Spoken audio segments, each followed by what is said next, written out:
Hi everyone, so for today we'll be working on the solution for problem set 4, which is filter, more comfortable. So in this problem set, we'll be learning how to apply filters to images.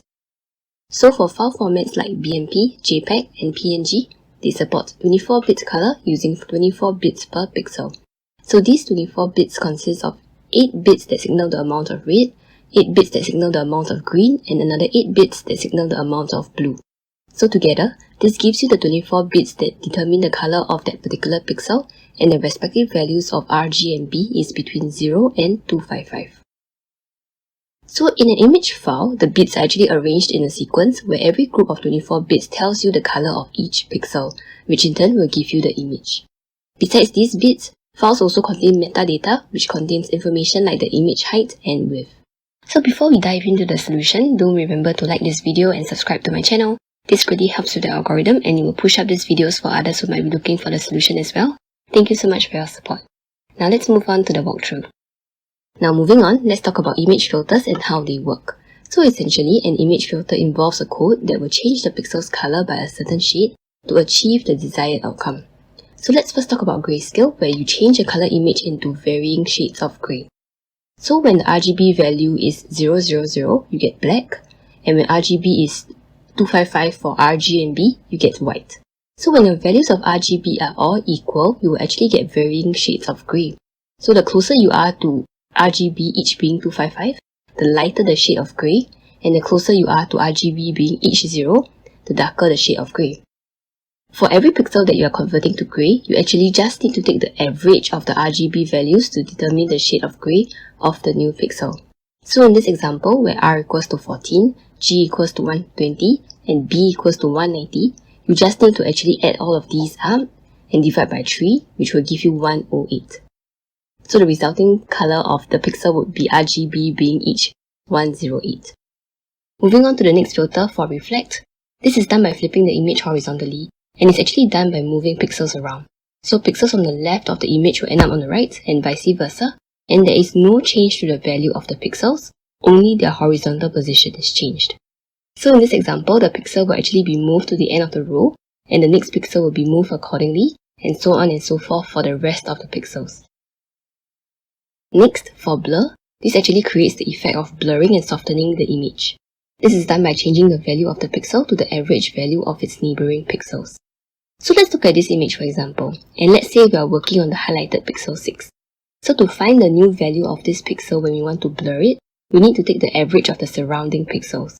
So in this case, the new value of the 6th pixel is the average of 1, 2, 3, 5, 6, 7, 9, 10 and 11 divided by 9. Now, what happens if the pixel is on the edge? Its new value will be the average of the sum of 10, 11, 12, 14, 15, 16 divided by 6. Lastly, we have edges, where the filter will actually detect and highlight edges of an image. This is done by applying the Sobel operator, and what this means is that for each RGB value within each pixel, we will actually compute two values, GX and GY, to find a new value of the pixel to give us the filtered image. We will discuss this in detail later. So there are actually 4 functions that we need to write, and these are Grayscale, Reflect, Blur, and Edges.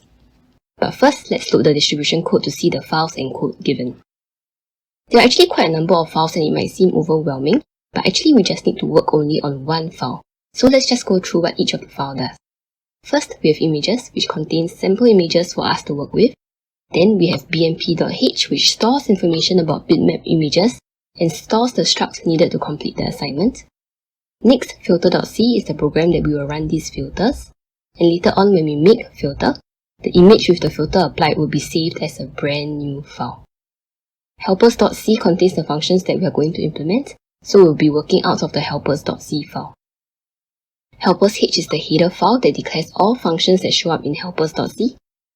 And lastly, makefile actually combines all the above files into an executable file. So even though we're writing the functions in helpers.c, to compile the program later, we will still do makefilter. So actually, we just need to look at 2 files in detail. So first is bmp.h. You can see that for this portion, it defines the struct. RGB triple represents a pixel with red, green and blue values. So for example, in this image below, you can see that actually an image is a 2D array, which I think we have come to be quite familiar with. So for the first pixel, its position is where I equals to 0 and j equals to 0. So the values of RGB can each be represented as such. Likewise for the next pixel here, its position is image 3, 1 and the RGB values are each 255. Next, for helpers.c, it shows the section for us to write each function. So for this section, there will be grayscale and reflect for us to input. And the next part would be blur and edges. So let's start with grayscale. So as discussed earlier, we need the average RGB value of the pixel to determine the shade of grey. So this is the part of the distribution code for us to work with. So let's look at this image for example. The values of RGB are integers and we actually need to find the average value. So the resulting RGB value may actually not be an integer, such as this example below. So let's say your RGB is 104, 127 and 173. The resulting average is actually 134.67. So this means that we should convert the integer values of RGB to float first, find the average value, then round the value to the nearest integer. So the overall structure would be, we will first look through I and j to ensure that we look through every pixel in the image. Then we will convert each of these RGB values to float. We will find the average and we will update each of these values to the new average value that we have found. So let's put this in C. So we'll start first by combing through each row.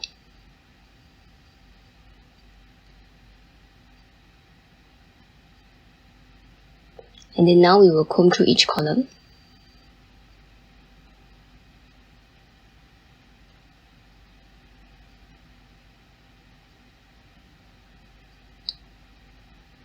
And now we will actually convert the pixels to float. This is because when we're calculating the average, the result we get might not be a full number. It might have some decimals in place, so we need to work with this based on the float.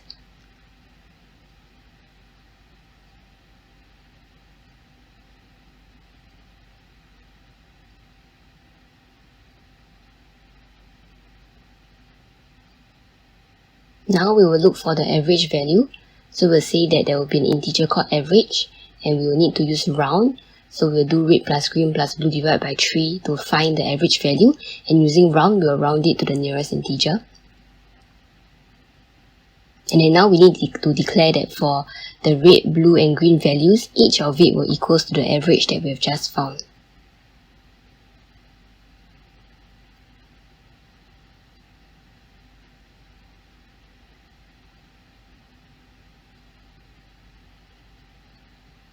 So now because remember we're using the round function, we actually need to include math. So now let's give this a try. Let's do make filter. Okay, so it compiled successfully. So now let's just try this on one of the photos that we have in the images folder.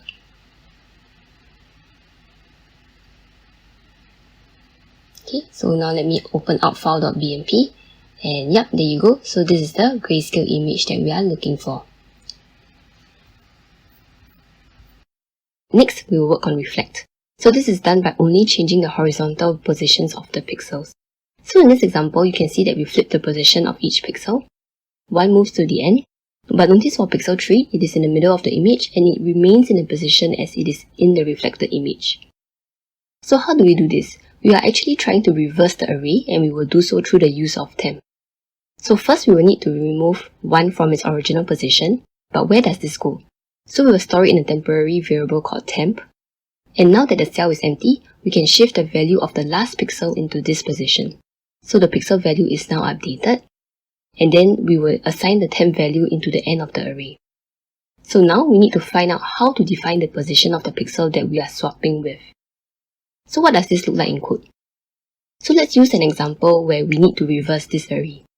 So as we look through this 2D array, you can see that when j equals to 0, the value is 94 and we will swap this with 12 where j equals to 4. I will leave remarks blank for now. Then moving on, when j equals to 1, the value is 46 and we will swap this with 84 where j equals to 3. Likewise, remarks is blank for now. Next, when j equals to 2 and the value is 23, notice that we do not swap it and we keep the value as is. Then as the program continues where j equals to 3 and the value is 46, you can see that if we swap, we actually end up swapping with 84, which would mean that you are back to your original array. So notice that if your program continues to run after it crosses the halfway mark of our array, it will end up switching the numbers back to its original positions. So this means that your program should only run up to the halfway mark of this array.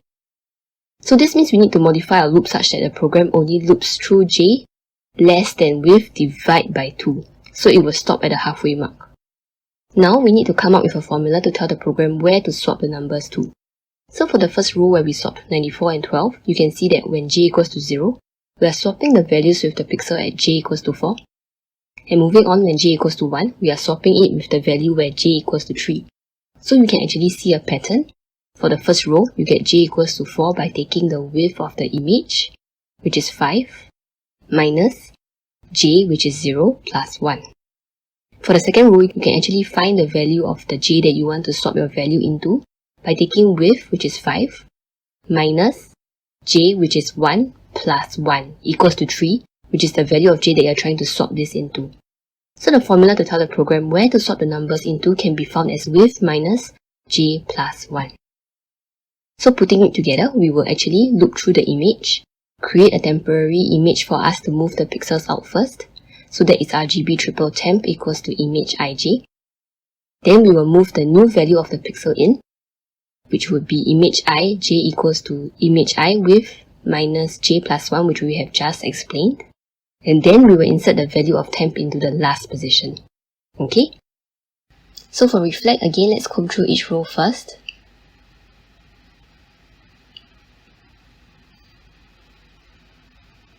Then we'll comb through each column.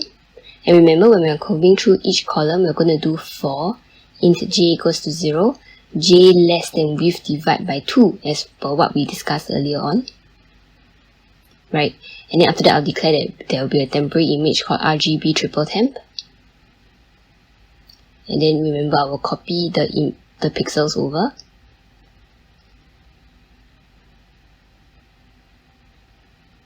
And then we'll swap the pixels around.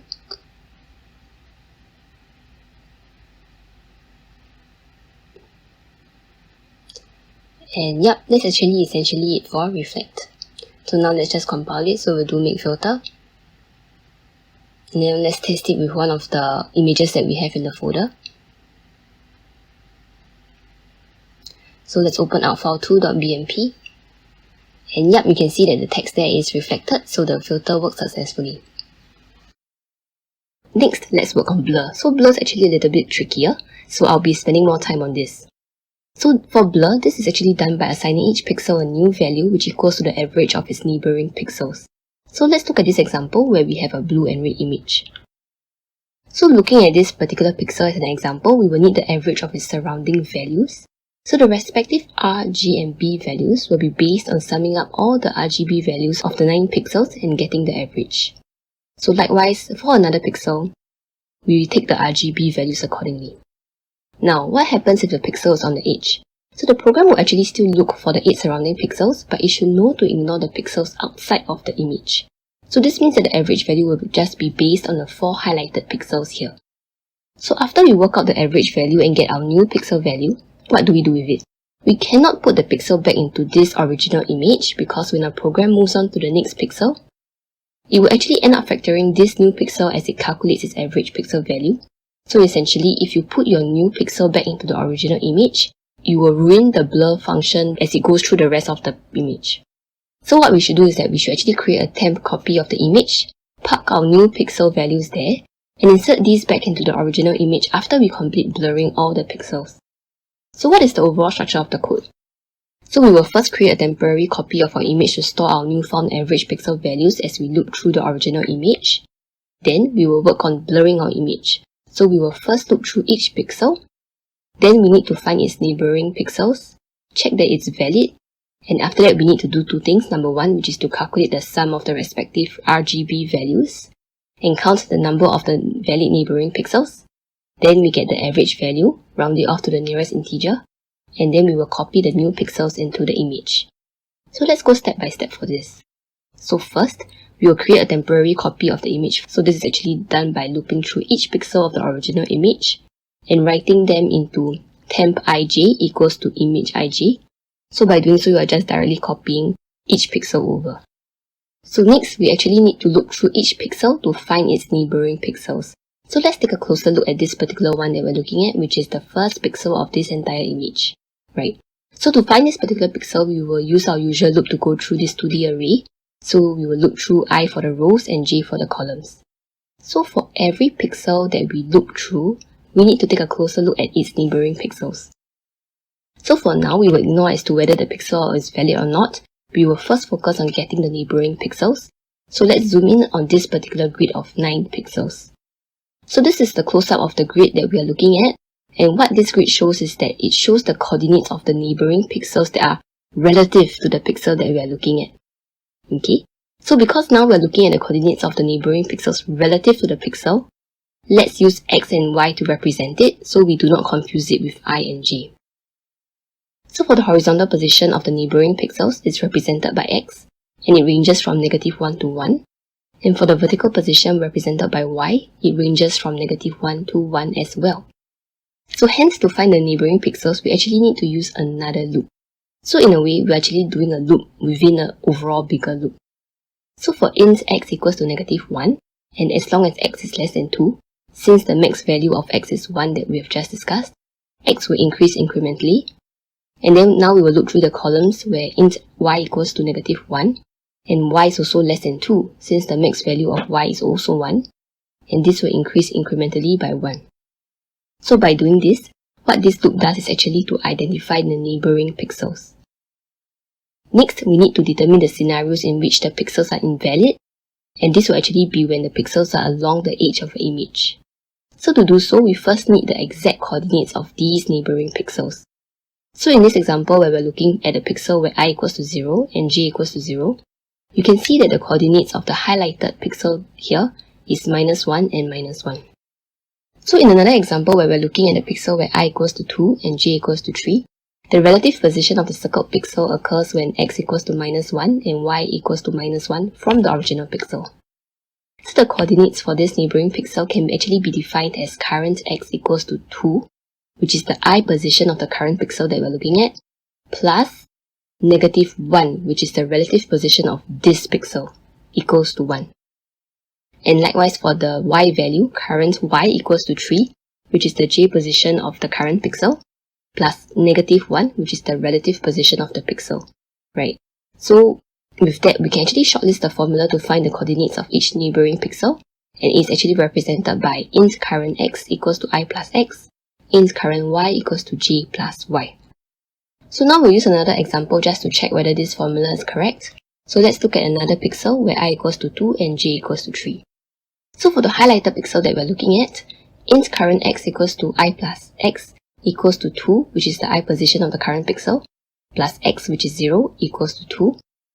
And moving on, int current y equals to j plus y, and in this case, it equals to 3, which is the current j value of the pixel that we're looking at, plus 1, equals to 4, which will give us the coordinates 2, 4, which is correct as per the image we see here. Okay, so now what we have done is that we have come up with a formula to identify the exact coordinates of each neighboring pixel. Okay, so now that we have that, we need to skip the invalid ones. So where are the invalid pixels in the image below? It happens when the pixels are outside of the image. So in this example below, height equals to 4 and the width equals to 6. So let's start by writing down the coordinates of the invalid pixels to find a formula for us to apply, such that when the conditions are met, the pixels are deemed invalid. Starting with the top row, notice that the pixels are invalid as long as x, which is the position of the pixel along the row, is less than 0. Next, let's look at the leftmost column. Notice that the pixels are invalid as long as y, which is the vertical position of the pixel, is less than 0. We move on to the bottom row, where you can see that the pixels are invalid when x equals to or is greater than 4, which is the height, which we can express it as current x is greater than height minus 1. So as long as current x is greater than 3, the pixels are invalid. And lastly, for the rightmost column, the pixels are invalid when y equals to or is greater than 6, which we can express as current y greater than width minus 1. So far what we have done is to find the valid neighboring pixels. Next, we need to find the average value of valid neighboring pixels. So to do so, we actually need to find the total sum of the rate values, which we can express as plus equals image current x current y RGB rate, which essentially means that you are adding up all the valid neighboring pixels to total rate, Then we do the same for total green and total blue. So as we do this, we need to count the total number of valid neighboring pixels. So we actually will express this as counter plus plus. Then we will calculate the average and insert these new pixels into our image. And let's put this and see. So for blur, we will start by creating a copy of the image. So we'll call it RGB triple temp, height and width. So again, we will comb through each row and we will comb through each column to copy all the pixels in our original image into the temporary image as well.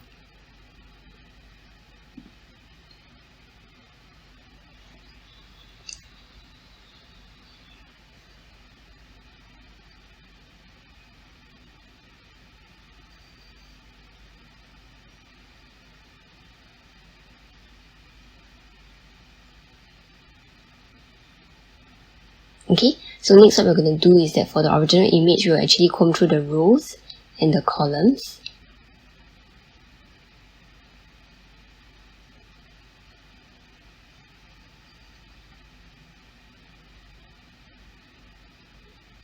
Right, so we will declare that there will be a starting value for an integer called total red, total blue and total green, and they will all each equals to 0 for starters. And we'll also put in a counter to count the number of neighboring pixels that we'll be working with. Okay, so now it's time for us to get neighboring pixels. So as we discussed earlier on, we'll comb through the row which is represented by x, right, and it starts from -1. So because x is between -1 to 1, we'll say x will be less than 2, and we'll go incrementally. And likewise for the columns represented by y, we'll start with -1 and then y less than 2 as we discussed earlier on, and y will be incremental as well.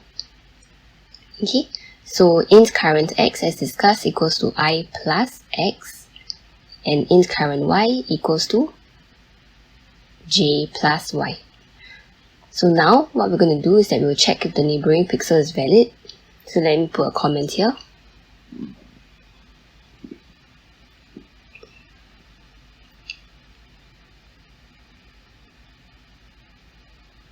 So what we're going to do is that we're going to comb through the different scenarios as to what will make a neighboring pixel invalid. Right, so it happens if the current x is less than 0 or if the current x exceeds the border of the image. Likewise for y. So in the event it actually meets this criteria, we're going to put in a command here called continue. So what this means is that if it meets the criteria to be an invalid pixel, we will just continue the loop. Okay, so now let's get the image value. So we'll count the value of the total of red of the neighboring pixels. Again, we'll do for green and then we'll do the same for blue.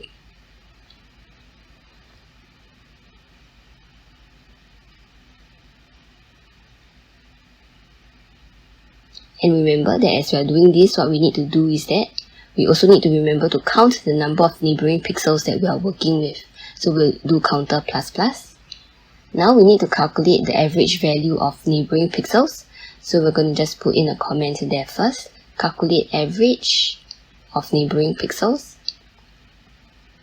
So we'll do that by declaring that the red value will be equals to the total red divided by counter, and we will round this to the nearest integer.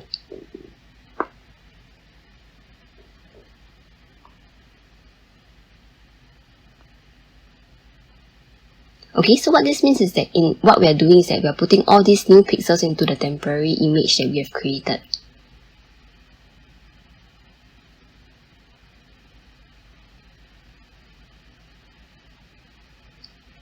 Now that we have done that with our new temporary image, so we're going to put all these values in our temporary image into our actual original image to give us the filtered image that we are looking for.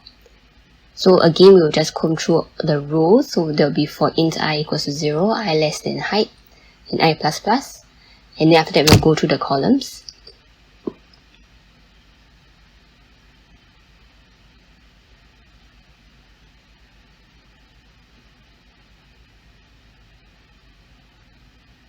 And then basically what we'll do is that we will copy all the pixels over from the temporary image into the original image to get our filtered image.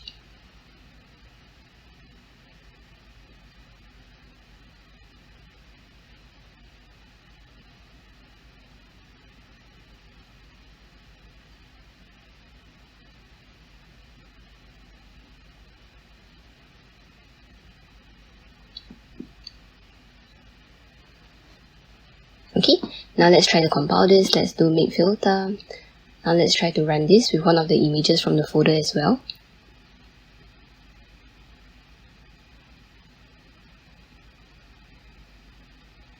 Just open out file 3 and have a look. And yep, you can see that the image is blurred. So that would be that for blur. So lastly, we'll be working on edges. So as discussed earlier, we'll actually be applying something called the sober operator to pixels of the image. And we will need to calculate the gx and gy values for every r, g and b value within each pixel. So the program must detect edges in an image, and this is characterized by a boundary between one object and the other. And the application of the sober operator will actually check if there is a change in color between pixels, because a change in color will actually indicate an edge in the image. So let's look at this example of a red and blue image.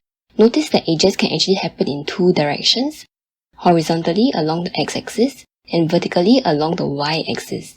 So this is why we need to compute two weighted sums, which is gx and gy, to detect the edges in either direction for each channel of red, green and blue. So pixels located outside of the image will be treated as having 0 values for its r, g and b. So we are given the 2D array for gx to be as such, and now let's see how to apply this.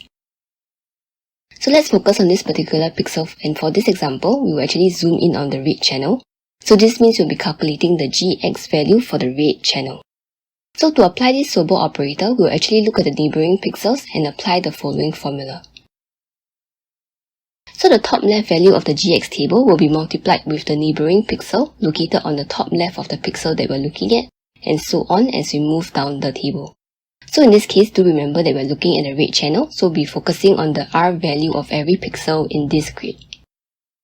So that would be minus 1 times 0, plus, moving on, 0 times 0, plus, again, 1 times 0, plus, negative 2 times 0, and moving on, 0 times 0, 2 times 0, minus 1 times 0, 0 times 0, and 1 times 0. And summing it all up together will give you 0. So what this 0 sum means is that there was no change in the color of neighboring pixels of the particular pixel that we're looking at. So this means that there were no edges detected, and this makes sense because everything here is blue. So now let's look at another pixel as circled here. Again, we apply the same formula to the red channel. So we will take minus 1 times 0, plus 0 times 255, plus 1 times 255, plus minus 2 times 0, and moving on until we apply this formula to all the red channels of the pixels that we're looking at. And summing it all up together, you will get actually 1020, and this actually indicates that there is indeed a change in color, indicating the presence of an edge in this particular image. So we've taken a look at how gx works. So now let's move on to gy, which works the same way. So again, looking at this pixel, we will apply the formula to the r values of the neighboring pixels, and you will actually get 510, which also confirms the presence of an edge in the image. So since we are computing the values for gx and gy for every channel of red, green and blue, it means that for every pixel, we will actually have red x to represent the gx value of the red channel, red y to represent the gy value of the red channel, and subsequently green x, green y to represent the gx and gy values of the green channel, and blue x and blue y to represent that of the same for blue. So remember that for pixels at the border of the image, invalid neighboring pixels, which is located outside of the border of the image, have 0 values. So after we get the gx and gy values of each channel, the new channel value will be the square root of gx squared plus gy squared. So what will be the structure of the code? Firstly, similar to what we did for blur, we will actually need to create a temporary copy of our image. Then we will initialize the 2D array for gx and gy, where we actually need to put the table form of gx and gy into an array, so we can actually apply this to the pixels later. Next, we will look through each pixel, look for its neighboring pixels and check if the neighboring pixels are valid. And for valid pixels, we will then calculate the gx and gy values for each color, and we will find the square root of gx squared plus gy squared, and round the result to the nearest integer. And if the result is more than 255, we will cap the value at 255. Then we will copy the new pixels into the image to retrieve our filtered image. So let's go step by step. So firstly, we will create a temporary copy of our image, and essentially we look through every pixel of the image and copy it into temp image. Next, we will initialize the 2D array. So we saw the 3x3 table for gx and gy, and now we need to put it into an array. So looking at gx, you can see that we will represent it as int gx square bracket 3, which represents the number of columns and number of rows respectively. So for the first row, we will actually represent it as such with the curly braces, followed by the second row and last row. So likewise for gy, it will be int gy 3 in square brackets, followed by each row represented as such. Next, we will actually need to look through each pixel of the image. So similar to what we did for blur, we will look through I and j to ensure we go through each pixel of the image. Then at this stage, we will declare the gx and gy values for r, g and b. So you can see that we're declaring that there will be an int called red x, green x, blue x, red y, green y and blue y, and they all start with 0. Next, we need to find the neighboring pixels, and we will spend more time on this segment. So earlier on in blur, we found the relative positions of the neighboring pixels to be ranging between -1 to 1 as per the table here. But for edges, do note that we actually have more things to consider, because not only do we need the neighboring pixels, we have an additional factor to consider, which is how to apply the gx and gy array to our neighboring pixels. So to focus on this, we will look at an example of finding red x where I equals to 0 and j equals to 0. So what we actually need to do is that we need to relate the 2D array of the neighboring pixels to that of gx. So you can see that in the table for the neighboring pixels, it is between -1 to 1. And for the gx array though, you can see that the top left value of -1 is when x equals to 0 and y equals to 0. So how do we get red x? So earlier on we declared that the integer red x equals to 0. So let's start on the gx value of the top leftmost pixel first. So at the top leftmost pixel, that is when I equals to 0, j equals to 0, because this is the pixel in question we're looking at. And x equals to 0, y equals to 0. So you can see that we will take r equals to 0 times -1. So putting that into the equation up to this point, red x equals to red x, which is currently 0, which is our starting point, plus the r value of this neighboring pixel multiplied by gx 0, 0. So the value of rx up to this point can then be represented as rx subscript 0. So moving on to the next pixel, where x equals to 0 and y equals to 1, the value of red x now is red x subscript 0 from the previous line, plus the next grid channel that we're working on, which is image -10.rgbt red, multiplied by gx 0, 1. So we'll go down the line accordingly. So now that we have the series of the equation that we are using to find the value of gx of the red channel, we actually now need a formula for this to put into our program.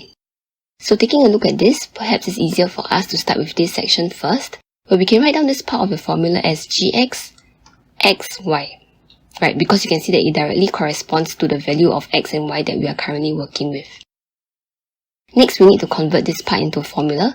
So you can see that for the first line, when I equals to 0 and j equals to 0, x equals to 0, y equals to 0, the coordinates of the pixel in this image is image -1, -1. And when x equals to 0 and y equals to 1, the coordinates of the image is -1, 0. So we actually need a formula for this, where this translates to I -1 plus x, likewise j -1 plus y. So this actually represents the pixel that we are currently looping through, right? So just to remember, this is actually how we identify the current pixel within the bigger image that we are working on. So moving on back to the structure, previously in blur, do remember that when we look through the invalid pixels, we actually defined it as current x less than 0, or current y less than 0, or current x more than height -1, or current y with -1. So remember, we actually modified this now that we are working on edges. So now, since we have identified the current pixel to be image I -1 plus x, j -1 plus y, so now we just need to modify our formula that we are using to find invalid pixels, where current x is now represented as I -1 plus x, and current y is now represented as j -1 plus x. So the invalid pixels will now be defined as such. We have replaced the value of current x with the formula that we have just used to find the current value of x, and again for current y is replaced with the new formula that we have found.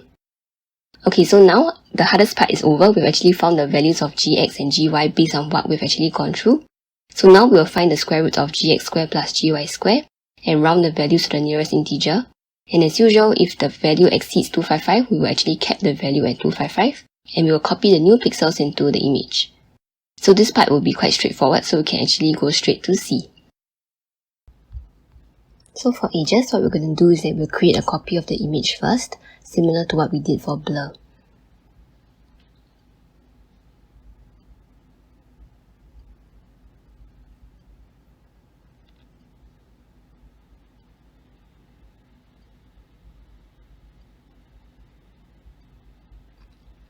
So again, what I'm just doing is to look through every pixel of the original image, and then I'll copy into the temporary image that we've created.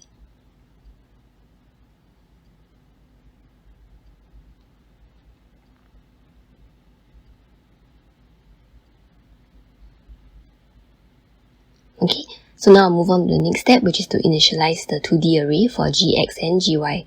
So gx square bracket 33 means that this is a 2D array with 3 rows and 3 columns, and now we'll be explicitly stating what each of the cell contains.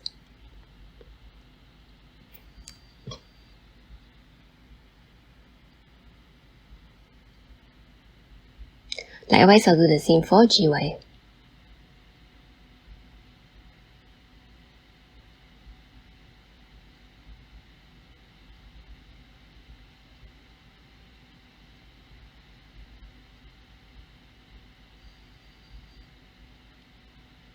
Okay, so now I'll start working on my original image, so I'll look through each row and each column of the image that we have.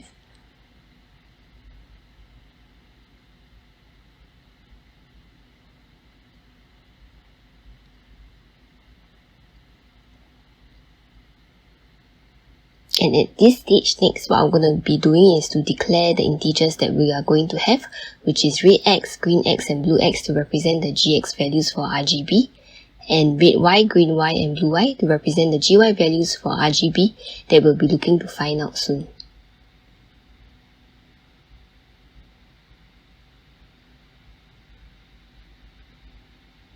Okay, so now what we're going to do is that we're going to be focusing on the neighboring pixels. So I'm just going to write a comment here first, right? And to go through the neighboring pixels, we'll be going through where x is less than 3, because our neighboring pixels will range from 0 to 2. Likewise for the y value. And after this, what we're going to do is that we're going to be checking for valid pixels. So this is what we had discussed earlier on just now, where we were looking for the formula to find out how we can determine what are the valid neighboring pixels.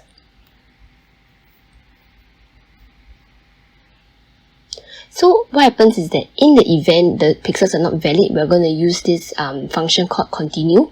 So what this means is that if the pixel is invalid, the loop will skip this particular pixel and continue looping through the other pixels to determine that if it's invalid. So essentially, the continue function means if it's an invalid pixel, we will ignore it and continue checking the rest of the pixels. Okay, so that's where I put my continue. So now that let's say we find our valid neighboring pixels, we're going to calculate gx for each color. So red x will be equals to the red x plus the particular image red channel times the value in the gx table that we saw earlier on.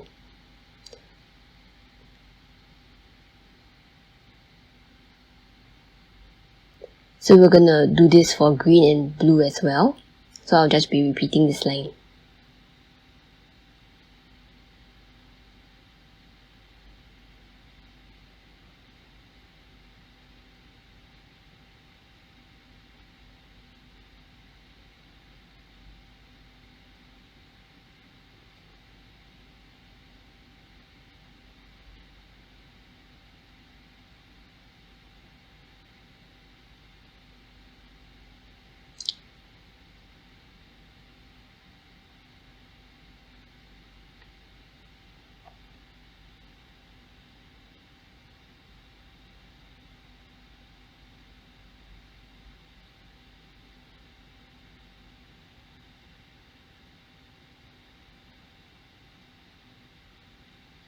Okay, so now I've done that for gx, now I'll just repeat the whole thing for gy.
Okay, so now what we've done is that we've calculated each of the gx and gy values for r, g and b. So now what we'll be doing is to calculate the square root of gx square plus gy square.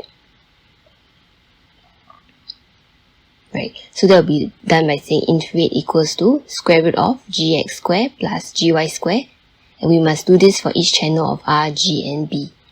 Right, so remember at the start of the formula we'll put a round because the result that we get will probably have a decimal, so we must round it to the nearest integer. So we'll do the same for green and for blue.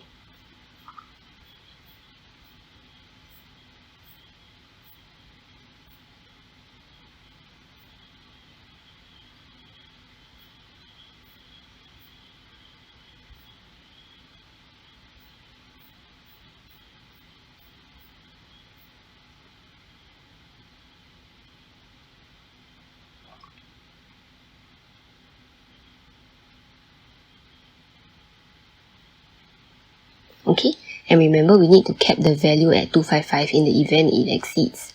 So we're just going to say that if red, green or blue is more than 255, then the value of red, green and blue respectively will be 255.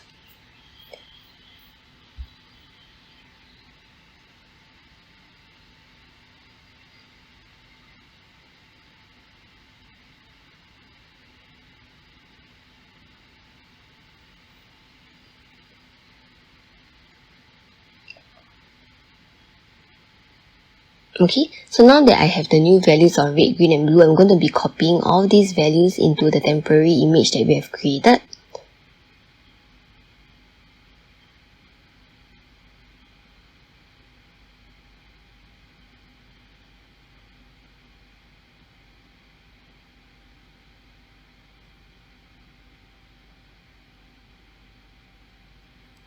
Okay, so now that we have the temporary image created, we're just going to copy all these pixels from the temporary image into our actual image.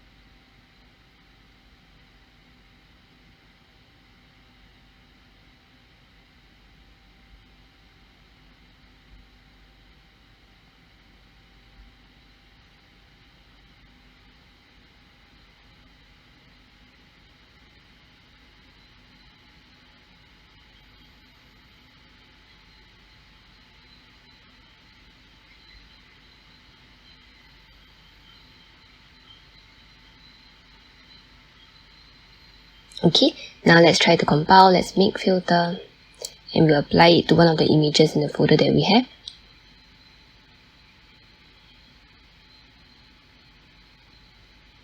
So now let's open up file 4 and give it a try. And yep, there you go. So this is the filter image that we're looking for. Now, if you found this video to be helpful, I'd really appreciate it if you could subscribe to this channel and also like the video. This definitely helps with the algorithm and it will be recommended to others who are looking for this solution as well. Thank you so much for your time and I'll see you in the next video.